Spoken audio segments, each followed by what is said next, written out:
حضرت انس رضی اللہ تعالیٰ عنہ ایک روایت میں فرماتے ہیں کہ حضور صلی اللہ علیہ وسلم نے مجھ سے فرمایا، انس جب تم کسی کام کا ارادہ کرو تو اس کے بارے میں اللہ تعالیٰ سے 7 مرتبہ استخارہ کیا کرو۔ آج ہم ایک ہی دفعہ کرتے ہیں اور بالکل تھک ہار کے بیٹھ جاتے ہیں، ایک ہی دفعہ استخارہ کرتے ہیں اور تھک کے بیٹھ جاتے ہیں، ایک ہی دفعہ کرتے ہیں اور پھر ہم کہتے ہیں نہیں جی کوئی جواب نہیں آیا تو اس لیے ابھی سمجھ ہی نہیں آتی، باجی مجھے تو آپ کر دیں، وہ کر دے، وہ کر دے۔ اللہ سے مشورہ کر رہے ہیں تو 7 مرتبہ اللہ کے نبی صلی اللہ علیہ وسلم نے فرمایا سنت ہے 7 دن تک، یعنی پھر اس کے بعد اس کا نتیجہ دیکھو، تمہارے دل میں جو کچھ ڈالا جائے یعنی استخارے کے نتیجے میں بارگاہ حق کی جانب سے جو چیز آ جائے اس کو اختیار کرو، تمہارے لیے وہی بہتر ہے۔ بہتر ہے کہ استخارہ 3 سے 7 دن تک پابندی کے ساتھ متواتر کیا جائے، 3 سے 7 دن تک پابندی کے ساتھ کیا جائے، پہلے دن، دوسرے دن، 3 دن سنت ہے، 5 دن سنت ہے، 7 دن یعنی 7 دن تک استخارہ کریں۔ میں نے تو کئی لوگوں کو دیکھا کہ جب تک دل ان کا ڈاما ڈول رہتا ہے، ان کو اتنا یقین اللہ کے اوپر کہ اللہ ایک طرف ہمارا دل کرے گا، وہ مہینہ مہینہ بھی کرتے ہیں۔ تو آپ بھی استخارہ جو ہے 3 سے 7 دن تک کریں، پھر اللہ رب العزت کی طرف سے جو امر بھی آئے اس کو قبول کر لیں۔ اس کے بعد بھی تذبذب اور شک باقی رہے تو استخارے کا عمل مسلسل جاری رکھیں، 3 یا 7 دن تو سنت ہے لیکن اس کے بعد بھی جاری رکھ سکتے ہیں جب تک کسی ایک طرف رجحان نہ ہو جائے۔ کوئی عملی اقدام نہ کریں، یعنی آپ کو لگ رہا ہے میں استخارہ تو کر رہی ہوں لیکن میرا دل ایک طرف نہیں ہو رہا، تو کرتے رہیں۔ اس وقت تک کہا کہ عمل نہ کریں، اس وقت تک اس کام کو نہ کریں جب تک آپ کا دل مطمئن نہ ہو جائے۔ اس موقع پر اتنی بات سمجھنی ضروری ہے کہ استخارہ کرنے کے لیے کوئی مدت متعین نہیں ہے۔ کیا ہے، حضرت عمر رضی اللہ تعالیٰ عنہ جو 1 ماہ تک استخارہ کیا تھا تو 1 ماہ بعد بھی آپ کو شرح صدر نہیں ہوا، یعنی سینہ سے پوری طرح کھلا نہیں، ایک بات کی طرف گیا نہیں، تو پھر بھی اگر شرح صدر نہ ہوتا تو آپ آگے بھی استخارہ کرتے۔ ہم اصل میں شارٹ کٹ کے چکروں میں پڑ گئے، ہمیں ریلیں دیکھ کے نا عادت پڑ گئی ہے، ہر چیز کو شارٹ دیکھنے کی عادت ہو گئی نا، تو لانگ چیز ہم سے برداشت نہیں ہوتی، اسی لیے ہمارے پاس استخارے کا بھی ٹائم نہیں ہے۔ فلانے مولوی صاحب کو کہہ دیا وہ بھی جھٹ پٹ، اور اب تو یہ حال ہو گیا اللہ معاف کرے کہ آن لائن بیٹھے ہوئے ہیں استخارہ کرنے کے لیے، ہیں جی بیٹھے ہوئے ہیں آپ کے سامنے، یہ ٹی وی چینلز کھولیں آپ، لائیو استخارے کر کے دے جا رہے ہیں، اتنے گہرے تعلق اللہ سے کہ ہزاروں آپ کے سامنے وہ لگا کے کیمرے تے، سرخیاں تے، پاؤڈر تے، جھومر تے، یہ ہیں، پھر بھی وہ کہہ رہے ہیں ہم لائیو استخارے کر کے دیں گے آپ کو۔ اتنا تعلق اچھا کہ ہمیں تو سمجھ نہیں آتی، 5 7 دن تک، اللہ کے نبی مہینے تک کی مہلت دے رہے۔ اور جس نے ان سے کروایا ہے نا وہ بھی توبہ کر لیجئے کہ ذرا میرے حاجی صاحب استخارہ کریں ہمارے نوکری ہوگی نہیں ہوگی، استخارہ کریں ہماری شادی ہوگی نہیں ہوگی، وہ چھٹتے ہی کیا کہتے ہیں، بندش ہے، تو ساری بندشیں کھولنے والی ذات تو اللہ کی ہے نا جی۔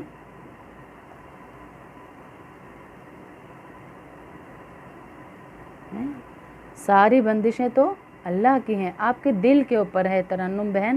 کہ آپ کا دل مطمئن ہو، بس خواب میں کچھ نظر آنے کی بھی ایک اشارہ بھی ہوتا ہے لیکن آپ کے دل کے اوپر ہے کہ آپ کا دل مطمئن ہو جائے بس۔ حضرت مولانا محمد شفیع صاحب فرماتے ہیں کہ دعائے استخارہ کا مطلب ہے کہ اللہ تعالیٰ سے دعائے خیر کرتا رہے، استخارہ کرنے کے بعد ندامت نہیں ہوتی، اور یہ مشورہ کرنا نہیں ہے کیونکہ مشورہ تو دوستوں سے ہوتا ہے، اللہ سے تو دعا کی جاتی ہے، مشورے کی دعا کی جاتی ہے۔ تو استخارہ سنت ہے، اس کی دعا مشہور ہے، اس کی پڑھ لینے سے 7 روز کے اندر اندر قلب میں دل میں ایک رجحان پیدا ہو جاتا ہے، اور خواب میں کچھ نظر آنا یا قلبی رجحان حجت شرعیہ نہیں ہے۔ یہ دیکھیں ترنم بہن، آپ کا بھی جواب یہاں پر آ گیا کہ خواب میں کوئی چیز نظر آنا یہ قلبی رجحان حجت شرعیہ نہیں ہے، کہ یہ آپ کے دل کے مطمئن ہونے یا دل کو ہٹ جانے کے لیے یہ کوئی شرط نہیں ہے کہ آگ دیکھی یا کچھ دیکھا تو آپ کو اب یہ بری چیز ہے یہ کہ میں نہ کروں۔ تو اس لیے اللہ رب العزت نے دیکھیں آپ کا بھی یہاں جواب دلوا دیا ہے، ضرور ایسا ہی کرنا پڑے گا۔ اور جو یہ دوسروں سے استخارہ کرایا کرتے ہیں، بعض لوگوں نے عملیات مقرر کر دیے ہیں، دائیں طرف یا بائیں طرف گردن پھیرنا، یہ سب غلط ہے۔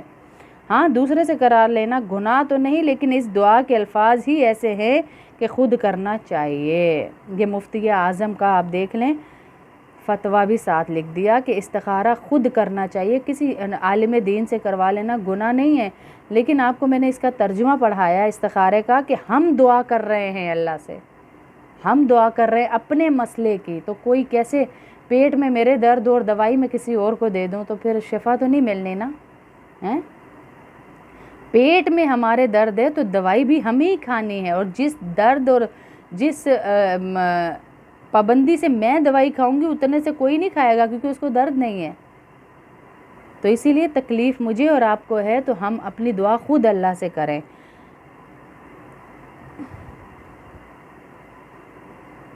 حکیم الامت حضرت تھانوی رحمۃ اللہ علیہ فرماتے ہیں کہ استخارہ صرف اتنا اثر ہوتا ہے کہ جس کام میں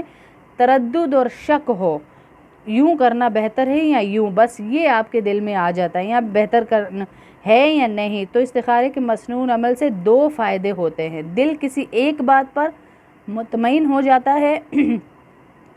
اور اس مصلحت کے اسباب میسر ہو جاتے ہیں، اس کی جو مصلحت ہے اسی سبب پہ آپ کا سارا کام ہوتا چلا جاتا ہے جہاں پر بہتری ہوتی ہے۔ تاہم اس میں خواب آنا ضروری نہیں ہے۔ اصلاح انقلاب امت ہے، اس کے بعد اگر کئی مرتبہ استخارے کے بعد بھی یکسوئی اور کسی ایک جانب اطمینان نہ ہو تو استخارے کے ساتھ ساتھ استشارہ بھی کرے، یعنی اس کام میں کسی سے مشورہ بھی کر لے۔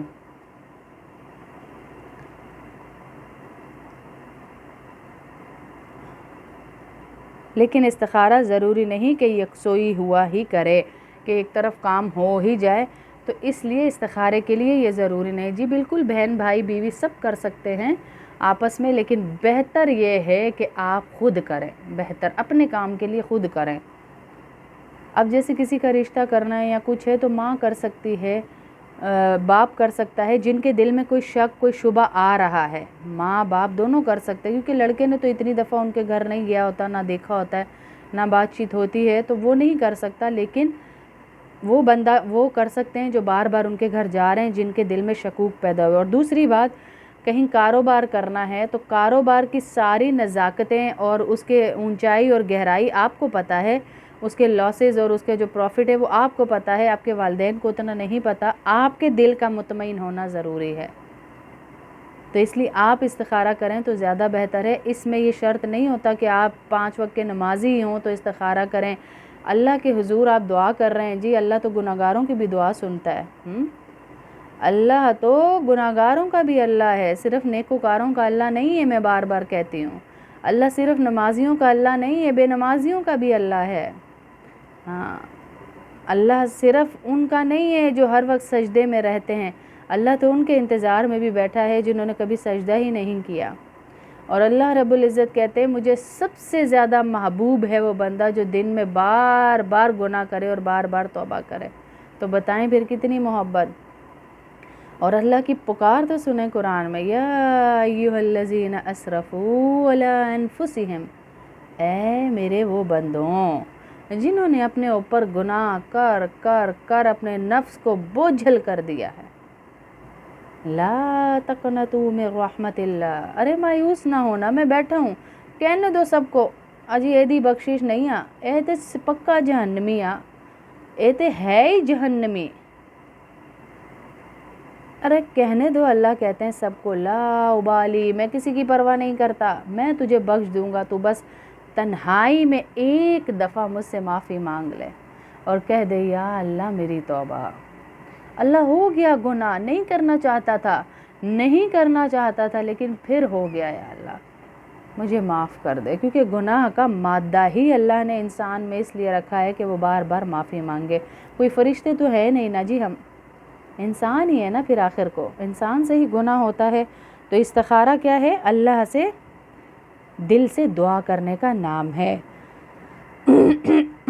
بعض حضرات کا کہنا ہے کہ استخارہ کرنے کے بعد خود انسان کے دل کا رجحان ایک طرف ہو جاتا ہے، بس جس طرف رجحان ہو جائے وہ کام کر لے، اور بکثرت ایسا رجحان ہو جاتا ہے۔ لیکن بالفرض اگر کسی کی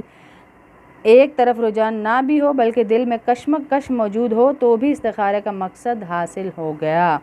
اس لیے کہ بندے کے استخارہ کرنے کے بعد اللہ تعالیٰ وہی کرتے ہیں جو اس کے حق میں بہتر ہوتا ہے۔ سم ٹائم ہمارا دل نہ بھی مطمئن ہو، لیکن اللہ سے استخارہ کرنے کا فائدہ یہ ہے کہ اللہ پاک کریں گے وہی جو ہمارے لیے حق میں ہمارے بہتر ہوگا انشاءاللہ، اور بندے کی خیر ہی ہوتی ہے، اور اس کو پہلے سے معلوم بھی نہیں ہوتا۔ بعض اوقات انسان ایک ایسے راستے کو بہت اچھا سمجھ رہا ہوتا ہے لیکن اچانک رکاوٹیں پیدا ہو جاتی ہیں اور اللہ تعالیٰ اس بندے سے پھیر دیتے ہیں، لہٰذا اللہ تعالیٰ استخارے کے بعد اسباب ہی ایسے بنا دیتے ہیں کہ پھر وہی ہوتا ہے جس میں بندے کے لیے خیر ہوتی ہے۔ ہاں جی،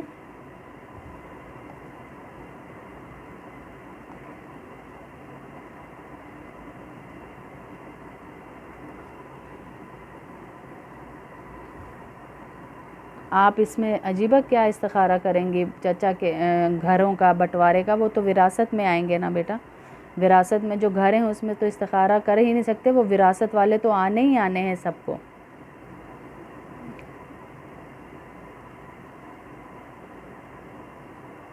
اور اگر اس میں چوائس رکھی ہے آپ کے چچا نے کہ کون سا گھر لینا ہے تو وہ لے لو، اس میں پھر آپ استخارہ کریں کہ یا اللہ میرے دل میں وہ بات ڈالنا جو ہمارے حق میں بہتر ہے۔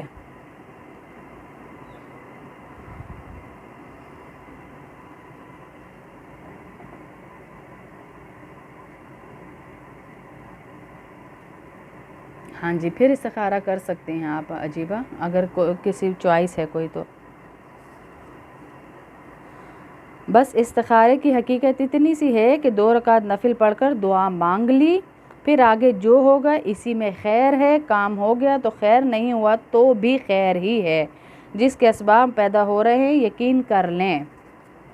کہ یہی میرے لیے بہتر ہے، اور اگر دل کی توجہ ہٹ گئی ہو، یا اسباب پیدا نہیں ہوئے یا اسباب موجود تھے مگر استخارے کے بعد ختم ہو گئے، کام نہیں ہو سکا، تو اطمینان رکھیں، اللہ پر یقین رکھیں کہ اس میں میری بہتری ہوگی۔ اپنی طبیعت بہت چاہتی ہے مگر اللہ تعالیٰ میرے نفع نقصان کو مجھ سے زیادہ سمجھتے ہیں۔ اس طرح سوچنے سے انشاءاللہ اطمینان ہو جائے گا۔ اگر دل کا رجحان کسی جانب نہ ہو تو صرف اسباب کے پیش نظر جو فیصلہ بھی کر لے گا اس میں خیر ہی ہوگی۔ خدا نخواستہ اگر استخارہ کے بعد کوئی نقصان بھی ہو جائے تو یہ عقیدہ رکھے کہ استخارہ کی برکت سے اللہ تعالیٰ نے چھوٹے نقصان کے ذریعے کسی بڑے نقصان سے بچا لیا۔ یہ نیت رکھ کے انشاءاللہ استخارہ کریں گے تو اللہ رب العزت ہمیں برکتیں ہی دیں گے انشاءاللہ۔